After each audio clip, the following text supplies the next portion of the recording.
The reason I showed a standard bottleneck slide, a Slidewinder Ring, and bare fingers on a fretless guitar was to demonstrate that slide vibrato is not dependent on the type of slide used or which finger is being used. Sliding vibrato is different from classical or rolling vibrato, where the finger remains in place but rolls back and forth from its pivot point, which is firmly planted on the desired note. With a bottleneck slide, this rolling vibrato is impossible, as there's no friction. It doesn't have the ability to pivot like the fingertips do because of that lack of friction. The only option with a slide is sliding vibrato. Sliding vibrato with the fingertips is done in exactly the same way.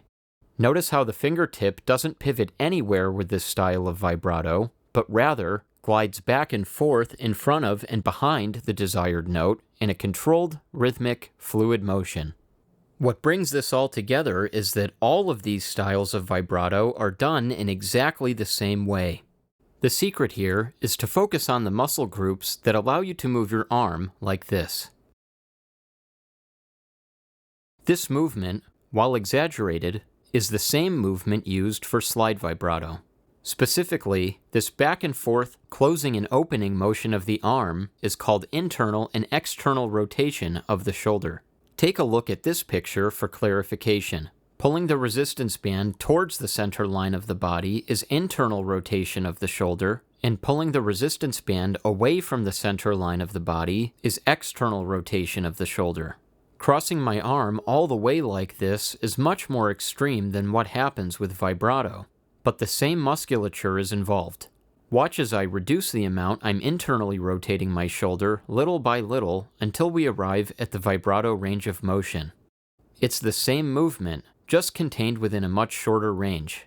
Slide vibrato is a rhythmic back and forth between internal and external rotation of the shoulder.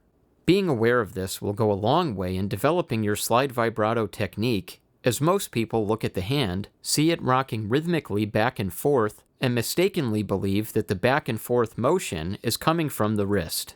In reality, the hand and the wrist are both just along for the ride. Taken to an extreme, with the hand being completely passive, it would just aimlessly flop around like this. The missing link here is the thumb, which acts as an anchor. Watch as I put a bottleneck slide on the little finger of my fretting hand and use my picking hand as a surrogate guitar neck. Nothing about the involved musculature changes, but the thumb is now anchored, which creates a pivot point. Remember when I mentioned rolling vibrato earlier, where the finger moves back and forth over a pivot point? This is the exact same concept, except the pivot point is your thumb. Look at this slow motion video of my thumb while I'm doing vibrato with a bottleneck slide. Notice how my thumb is planted in place and is rocking back and forth over that pivot point. Now look at it side by side with rolling vibrato. It's important to mention that it doesn't matter whether you're using your thumb behind the neck or wrapped around baseball bat style.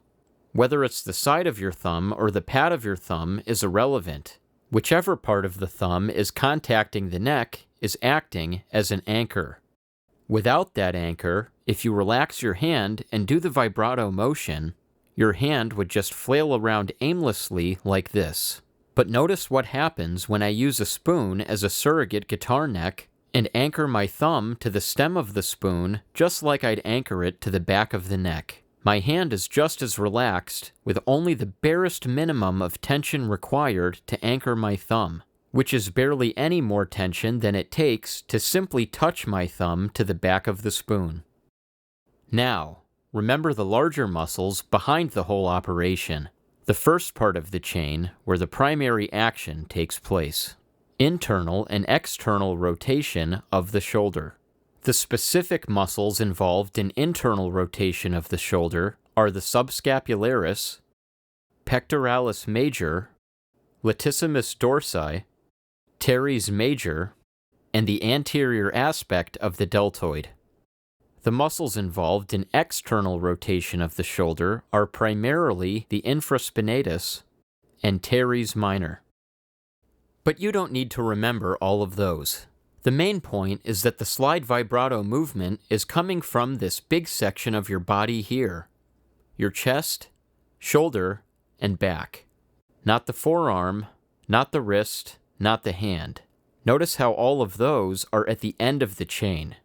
The motion is generated at the bottom of the chain. Think of it like a medieval flail. Those weapons with the handle, then the chain, then the spiky ball at the end of the chain. Trying to do slide vibrato with your forearm, wrist, or hand would be like grabbing the spiky ball itself and trying to spin it around directly instead of just using the handle. This seems profoundly obvious with the flail, but it's not so obvious with vibrato. Until you become aware of this, you'll keep using the wrong musculature for the job and never achieve the control and fluidity you'd be able to by using the handle. Another example is boxing. You don't throw a punch with your arm. You throw a punch primarily with your feet and your hips. It's the pivoting of the feet and the rotation of the hips that generates the force for the punch. Bottom chain movement and top chain relaxation that flows with and follows that movement.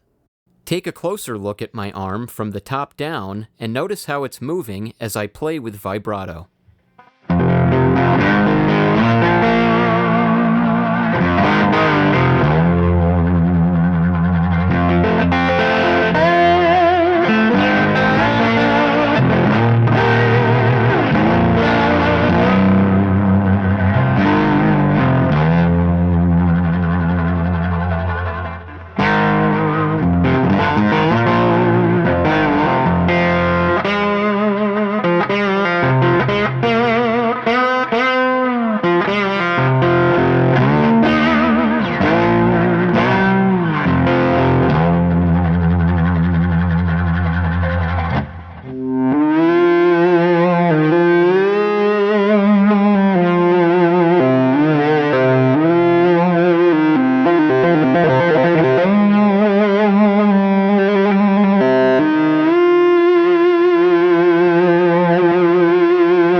Notice how my hand looks like it's doing a lot of work, but in reality it's relaxed and is mostly just along for the ride.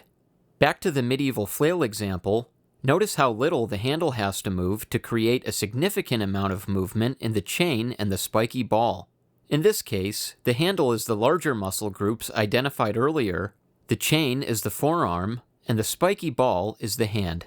The hand is merely following the flow of motion generated by the larger muscle groups, just like the concept of throwing a punch with your feet and hips, as in the boxing example. Now let's have a word on the width and speed of the vibrato. The width and speed are controlled by the movement of the larger muscles. A shorter range of motion back and forth will result in a narrower vibrato, and a larger range of motion results in a wider vibrato.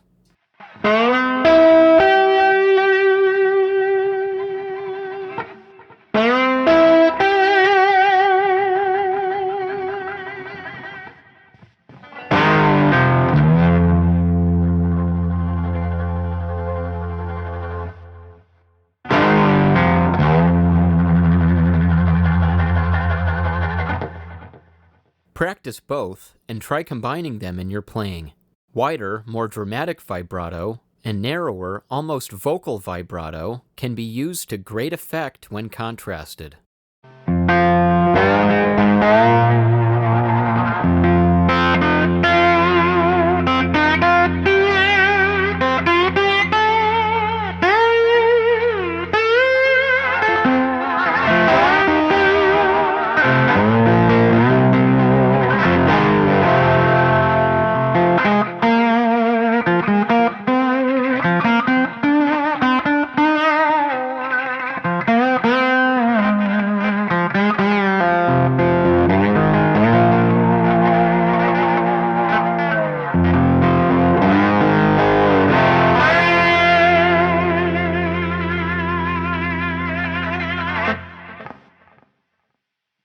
Always remember to practice.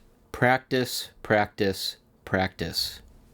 I've been playing guitar for 20 years now, so it's been a minute since I started learning how to do this, and I'm still learning every day. And actually, in the process of making this video, I learned a thing or two.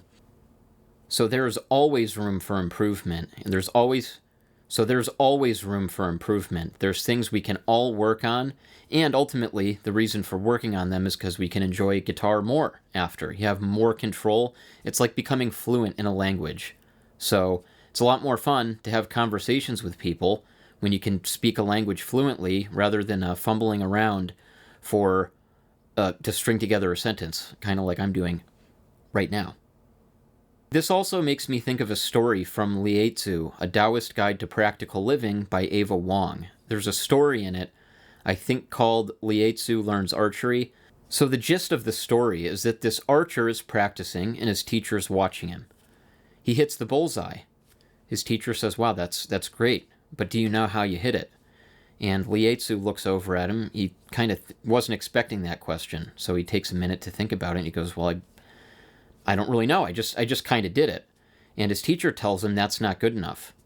Go back and practice until you can explain to me how you did it. And he goes back, takes him another few years of practice to really master it to the point where he knows what he's doing. The moral of the story is that you have to understand the principle behind what you're doing. Otherwise, you're just going to be lost. And you're not going to understand why you're failing. You're not going to understand why you're succeeding. That can be even worse. Because when you don't know why you're doing something the correct way, you're not going to be able to produce reliable results. You're not going to be able to do it every single time. So hopefully this breakdown in this video of the larger muscle groups involved in vibrato and demonstrating how it's done and the principle behind it can help you to understand exactly what you're doing, maybe where you're going wrong, and if you get vibrato that sounds pretty good once in a while, hopefully now you have an idea of why as well. So speaking of practice, I'm about to go practice myself. I don't know when to stop talking, so usually... Oh, let me turn that on for a second. Oh yeah, there we go. Yeah, there we go. Guitar is great for when you don't know what to say, if you tend to kind of be an awkward person. Get that camera pointed away from my mug a little bit. Get a little of that beard action in there.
As an ending note, stay tuned for more vibrato lessons. I don't have anything in the works just yet, but I'd love to go over fretted guitar vibrato.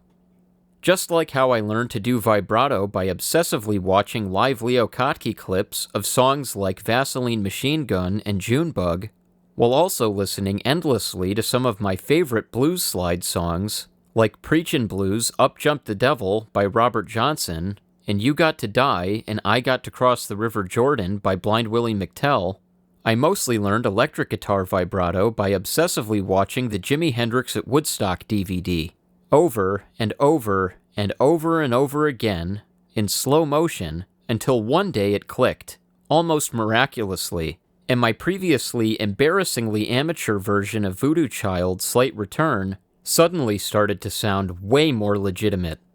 I also eventually got the hang of stationary vibrato on the high E string and other more pesky forms of vibrato, and I'm still improving my technique every single time I practice.